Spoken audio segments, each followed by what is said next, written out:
Assalamualaikum warahmatullahi wabarakatuh. Kembali lagi bersama saya, Cantik Anjani. Pada kesempatan kali ini akan membahas mengenai fungsi kepemimpinan. Diharapkan teman-teman menyimak video presentasi ini ya. Pada kali ini akan ada 4 pokok bahasan. Yang pertama, menciptakan visi. 2, mengembangkan budaya organisasi. 3, menciptakan sinergi dan perubahan. Dan yang keempat, memotivasi pengikut. Pembahasan pertama kita, yang pertama mengenai visi. Teman-teman sudah tahu apa itu visi? Betul sekali. Visi berasal dari kata vision yang berarti penglihatan, daya ingat, pandangan, impian, atau bayangan. Secara etimologis, visi dapat dipahami sebagai pandangan yang didasarkan pada pemikiran mendalam tentang masa depan yang akan kita raih. Dengan demikian dapat disimpulkan ya, visi adalah tujuan yang akan dicapai dalam perjalanan tersebut. Sedangkan misi ialah ibarat tahapan-tahapan ataupun cara-cara yang harus ditempuh dalam mencapai tujuan yang mendasari dari adanya perjalanan. Nah, kita sekarang sudah paham apa itu visi dan misi. Selanjutnya, apa sih kaitannya visi dan pemimpin? Iya, yang pertama visi seorang pemimpin akan menginspirasi bawahannya dalam melakukan tindakan dalam membentuk tentang masa depan.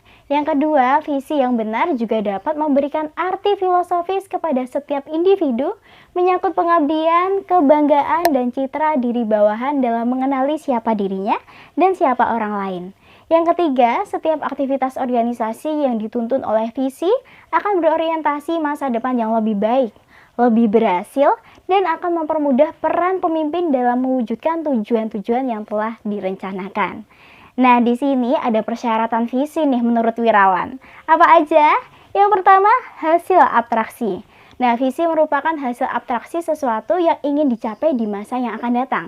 Yang kedua, visi relatif tetap. Visi dapat berubah jika lingkungan eksternal dan lingkungan internal berubah, maka visi dievaluasi dan mungkin berubah. Yang ketiga, visi dilukiskan dengan kalimat pendek filosofis. Karena menggunakan kalimat pendek, isinya dapat ditafsirkan secara meluas sesuai dengan perkembangan waktu. Yang keempat, visi memberi inspirasi dan motivasi. Melakukan sesuatu kepada pemimpin dan para pengikutnya dengan menarik dan mendorong mereka untuk bergerak ke arah tujuan organisasi. Nah, dalam menciptakan visi tentu nih ada proses pemimpin menciptakan visi tersebut. Di antaranya, nih, analisis SWOT. Dari analisis lingkungan internal diketahui kekuatan dan kelemahan organisasi atau perusahaan. Dari analisis lingkungan eksternal diketahui peluang dan ancaman. Yang kedua, mengidentifikasi kemungkinan peluang usaha. Dari sini ditentukan visi dan tujuan strategik baru. Yang ketiga, memastikan organisasi. Dari analisis SWOT, kemudian ditentukan posisi perusahaan dalam lingkungan usaha dan posisi organisasi. Dan selanjutnya akan saya bahas mengenai memformulasikan visi. Nah, menurut Gary Yukel kemudian mengemukakan nih panduan untuk memformulasikan suatu visi, yaitu mengikutsertakan para pemangku kepentingan kunci. Yang kedua, mengidentifikasi nilai-nilai dan ide-ide bersama. Yang ketiga, mengidentifikasi objektif strategi, mengidentifikasi elemen-elemen relevan dalam ideologi lama. Yang keempat, pertautan visi dengan kompetensi para pengikut dan prestasi sebelumnya. Dan yang terakhir, secara terus-menerus menilai dan memperbaiki visi.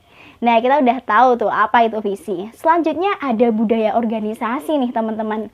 Nah, budaya organisasi ini sekumpulan nilai, prinsip, tradisi, dan cara kerja yang dianut oleh dalam mempengaruhi perilaku serta tindakan anggota organisasi.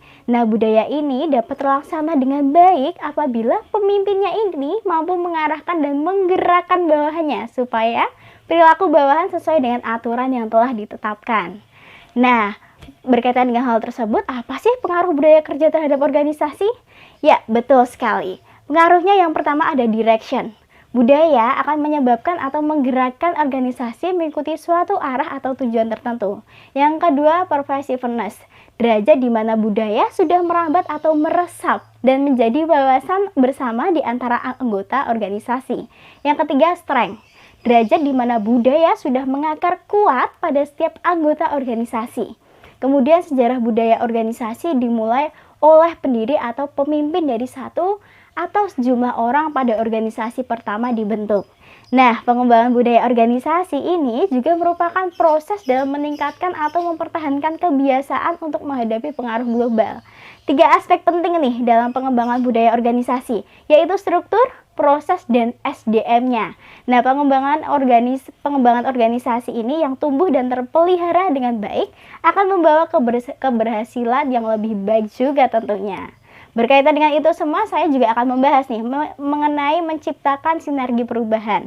Teman-teman, udah tahu kan apa itu sinergi?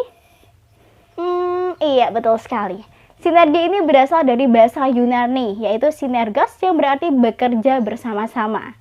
Sinergi adalah suatu bentuk dari sebuah proses atau interaksi yang menghasilkan suatu keseimbangan yang harmonis sehingga bisa menghasilkan sebuah hasil yang maksimum. Iya, betul saja. Ada beberapa syarat nih teman-teman dalam apa? Menciptakan sinergi, betul. Yang pertama ada kepercayaan, 2, komunikasi yang efektif, 3, feedback yang cepat, dan yang keempat ada kreativitas. Tugas penting seorang pemimpin adalah mempersatukan dan menggerakkan mereka untuk mencapai tujuan organisasi. Setiap anggota organisasi yang berada di unit-unit organisasi yang mempunyai fungsi-fungsi yang berbeda, nah ini wajib nih untuk memberikan kontribusinya mencapai tujuan organisasi. Mereka direkrut dengan tujuannya yaitu merencanakan, melaksanakan, dan mengevaluasi kontribusinya secara maksimal kepada organisasi dalam kesatuan tujuan dan gerak ke arah tujuan organisasi. Nah, sudah banyak sekali nih yang kita bahas. Kemudian terkait dengan perubahan organisasi nih. Ada yang tahu perubahan itu apa? Betul, menciptakan revolusi baru organisasi ya. Perubahan ini menjadikan sebuah komponen dalam organisasi itu untuk menyatu dan saling berempati, membawa perubahan agar lebih bermanfaat dan memiliki nilai positif terhadap organisasi. Hal yang harus diperhatikan oleh para pemimpin dalam menciptakan perubahan yaitu 1. Ketidakpastian perubahan. Yang kedua, resistensi perubahan. Yang ketiga, manajemen perubahan. Nah, itu tadi. Kemudian terkait dengan memotivasi pengikut. Gimana sih caranya pemimpin memotivasi pengikutnya? Motivasi berasal dari kata Latin movere yang berarti dorongan atau daya penggerak. Nah, menurut Hasibuan tahun 2013 mendefinisikan motivasi ini sebagai pemberian daya penggerak yang melibatkan kegairahan kerja seseorang agar mereka mau bekerja sama, bekerja efektif dan terintegrasi dengan segala upaya-upayanya untuk mencapai kepuasan. Nah, sumber motivasi pengikut ini juga ada intrinsik dan ekstrinsik. Nah, yang intrinsik itu apa sih? Betul. Motivasi yang berasal dari dalam diri para pengikutnya sendiri. Contohnya hasrat, keinginan, kesadaran, kemauan, dan etos kerja untuk bergerak, bertindak, dan bekerja untuk melaksanakan tugasnya. Kemudian yang untuk ekstrinsiknya, motivasi itu bersumber dari luar diri para pengikut. Contohnya, karena pengen dapat gaji, pangkat, komisi, bonus, penghargaan, dan lain-lain. Nah, sebagian besar teori kepemimpinan juga menyatakan bahwa fungsi dan tugas pemimpin adalah memotivasi diri sendiri dan para pengikutnya. Pemimpin haruslah mempunyai cara yang tepat dalam memberikan motivasi kepada para pengikutnya untuk mendapatkan hasil yang diinginkan. Maka dari itu, seorang pemimpin wajib mempunyai teknik yang tepat dan benar agar motivasi dapat diterima dengan baik dan kinerja pengikutnya juga baik. Baik teman-teman, berdasarkan presentasi hari ini dapat kita simpulkan ya bahwasanya pemimpin memiliki fungsi untuk menciptakan visi yang akan menginspirasi bawahannya dalam melakukan tindakan dalam rangka mewujudkan tujuan organisasi. Kemudian proses pemimpin menciptakan visi yaitu perlu menganalisis SWOT, memastikan organisasi, dan mendefinisikan kemungkinan peluang usaha. Pemimpin memiliki fungsi untuk menciptakan sinergi, yaitu mempersatukan dan menggerakkan anggotanya untuk mencapai tujuan organisasi yang telah ditetapkan. Selain itu, pemimpin memiliki fungsi untuk menciptakan perubahan agar lebih bermanfaat dan memiliki nilai positif terhadap organisasi. Pemimpin juga memiliki fungsi untuk mengembangkan budaya organisasi sebagai sistem nilai organisasi yang mempengaruhi cara dan perilaku pegawainya. Proses pengembangan organisasi juga dapat meningkatkan atau mempertahankan kebiasaan untuk menghadapi pengaruh global.